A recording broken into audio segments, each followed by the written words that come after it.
In this video, I'll show you how to recover your Bybit account if you can't log in. First, open the Bybit app or website and go to the login screen.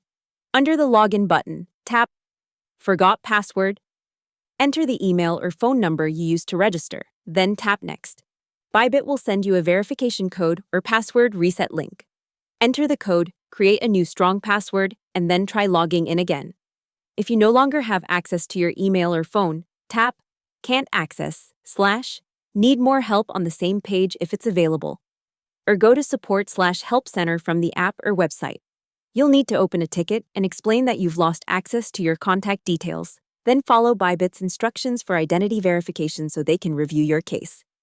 If the problem is your 2FA, Google Authenticator, use the Can't Access 2FA option on the login or security page and follow the official reset steps.